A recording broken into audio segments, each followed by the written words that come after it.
One of the most effective modes of training is on-the-job training, or OJT.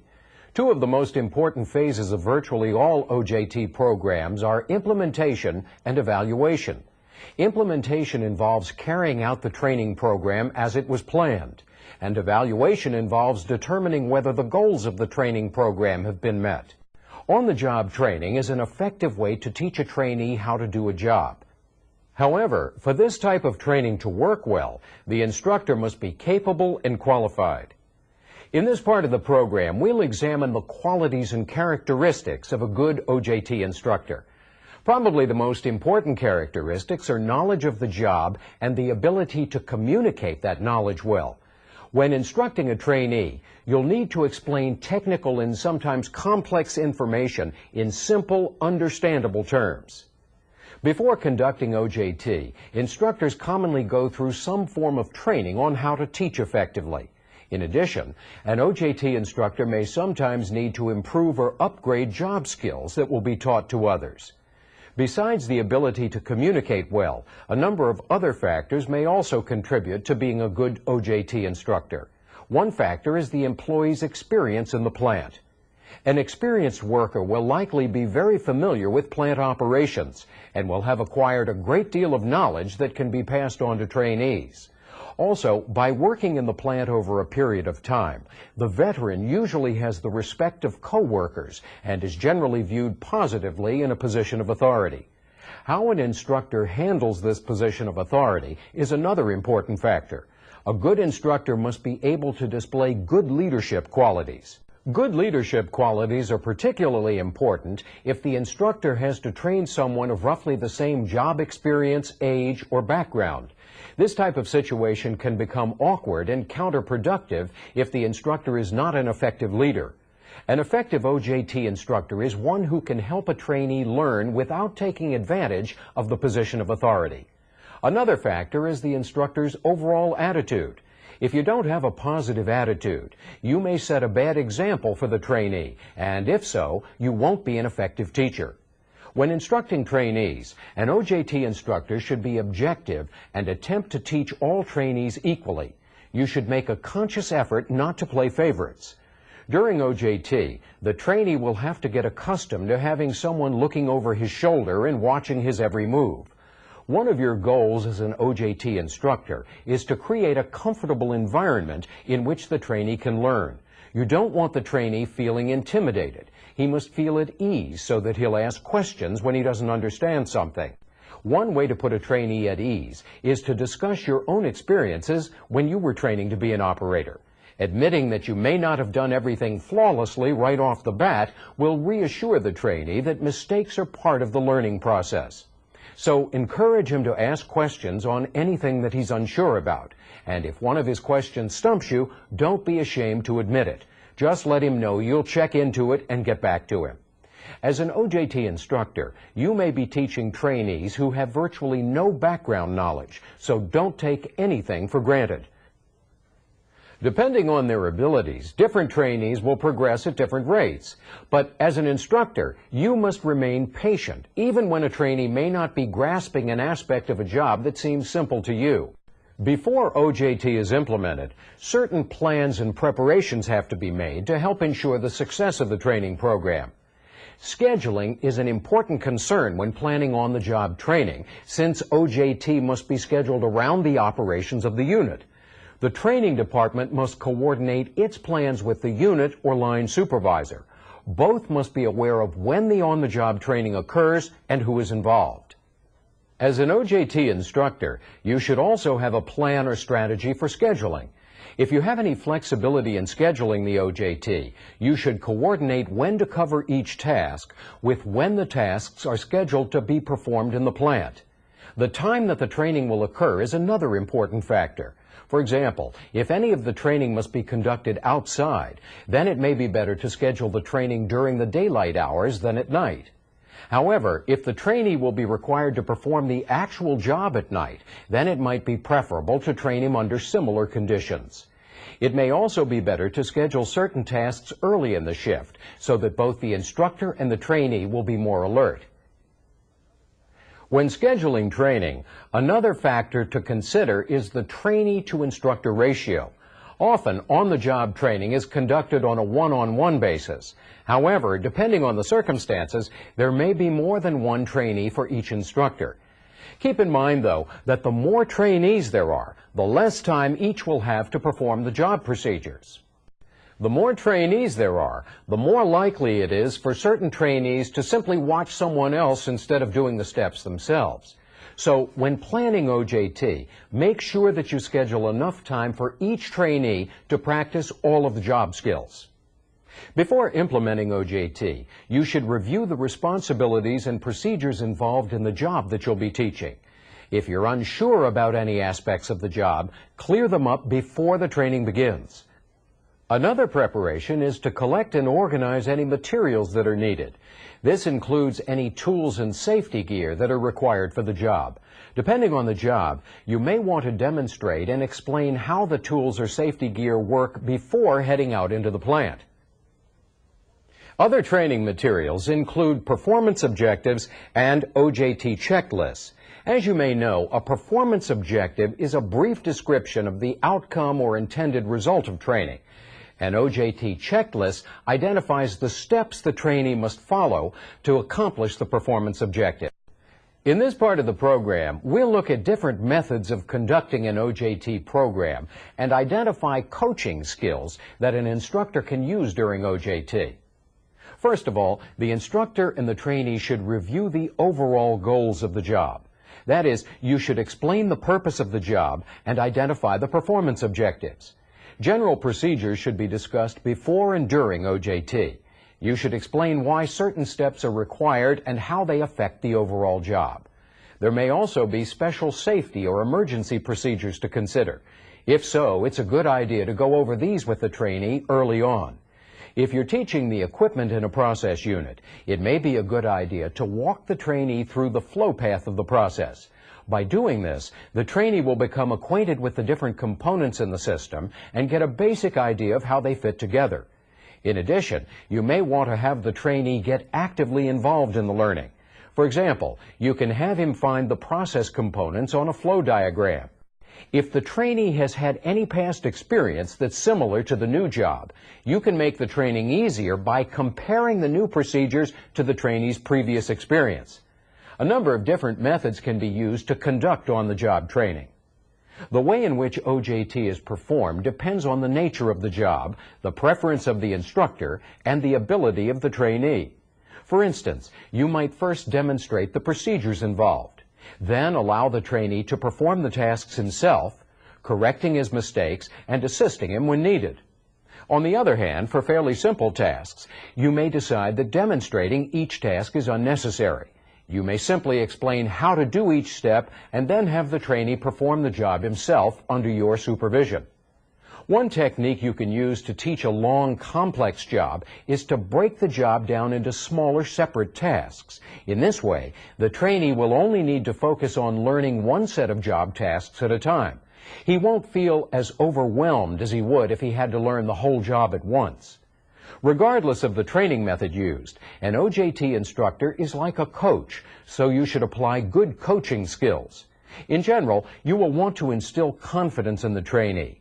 Encourage him to perform different job tasks and accept new responsibilities.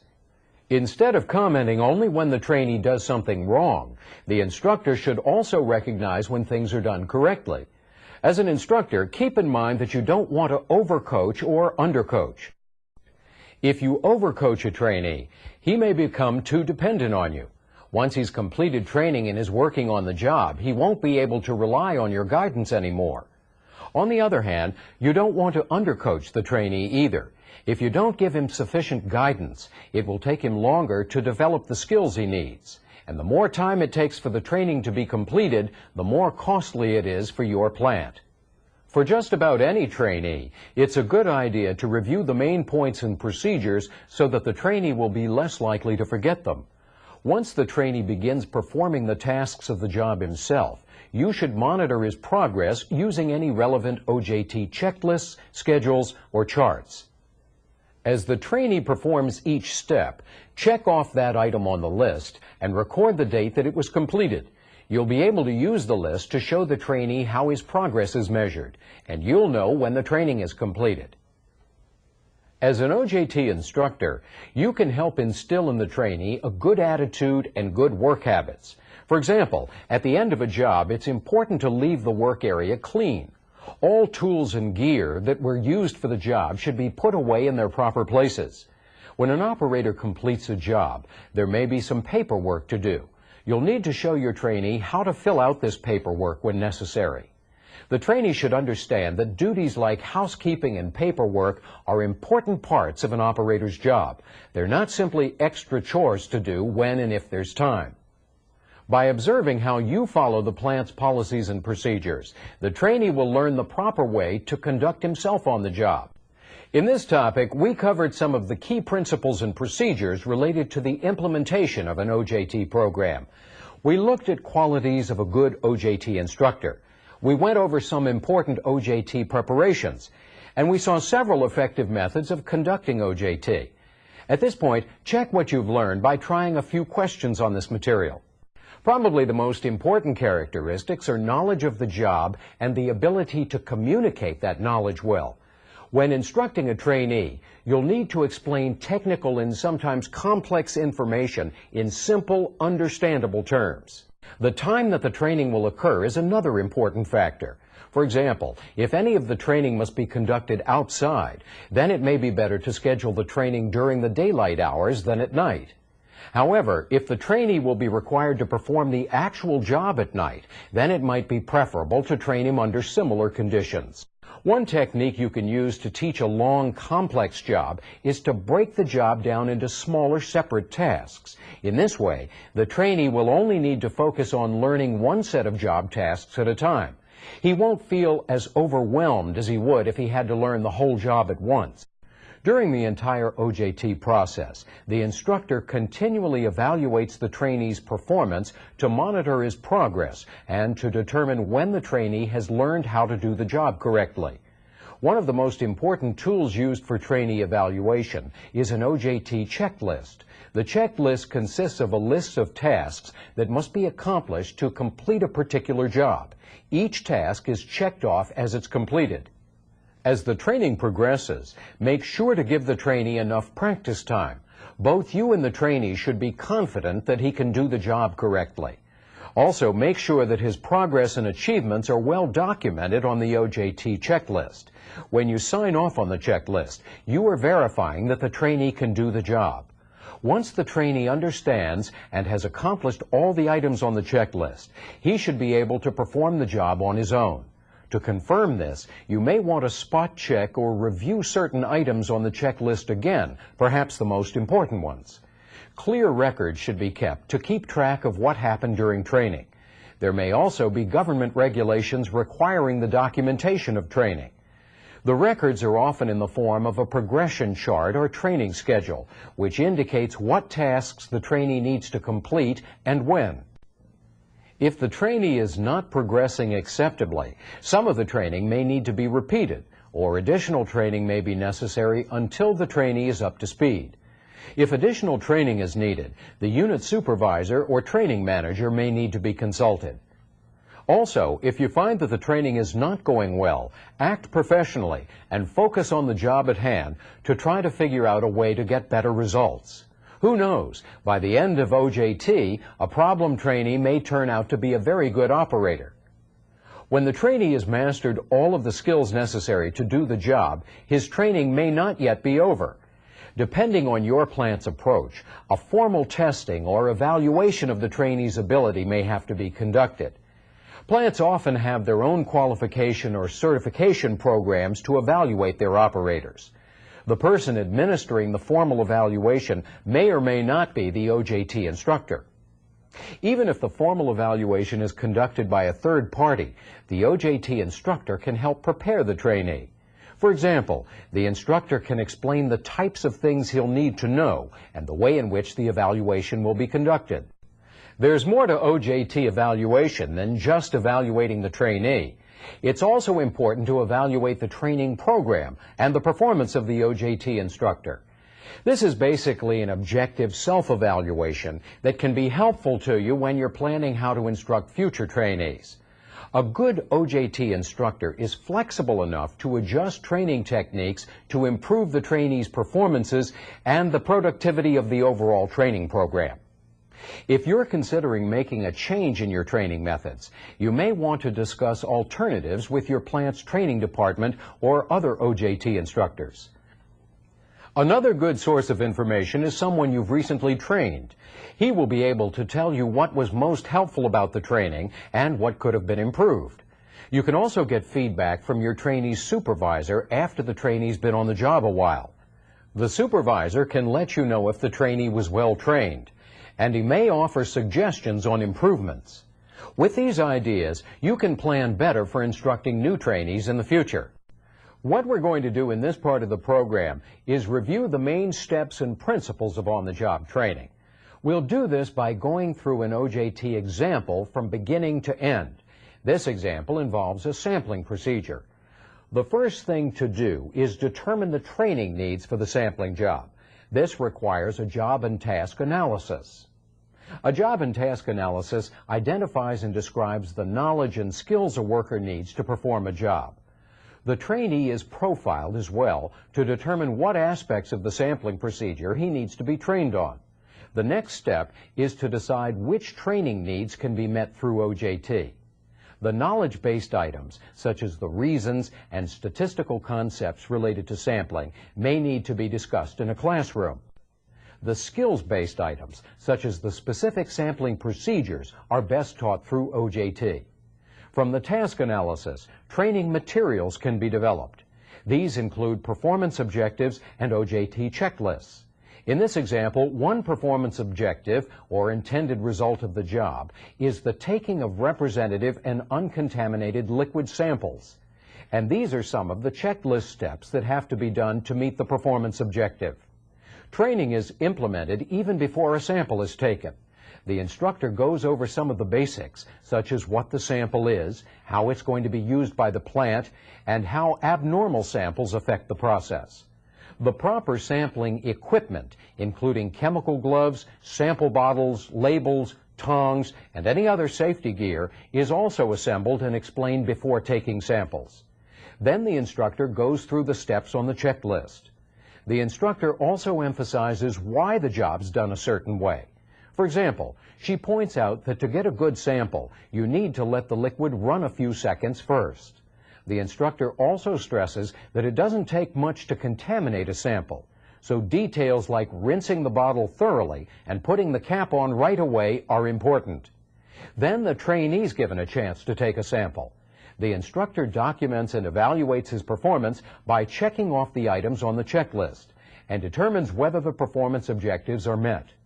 The trainee may also be given a written test on sampling as part of his evaluation. Finally, the OJT program itself, including the instructor, is evaluated to determine the effectiveness of the program. In this topic, we looked at the last major step in a typical OJT program, evaluation. We saw how to evaluate the trainee, the instructor, and the OJT program as a whole. Then we tied everything together by reviewing the entire OJT process. Take some time now to answer the practice questions for this topic. During the entire OJT process, the instructor continually evaluates the trainee's performance to monitor his progress and to determine when the trainee has learned how to do the job correctly. One of the most important tools used for trainee evaluation is an OJT checklist. The checklist consists of a list of tasks that must be accomplished to complete a particular job. Each task is checked off as it's completed. There's more to OJT evaluation than just evaluating the trainee. It's also important to evaluate the training program and the performance of the OJT instructor.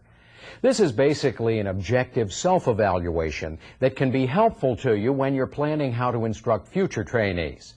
A good OJT instructor is flexible enough to adjust training techniques to improve the trainee's performances and the productivity of the overall training program.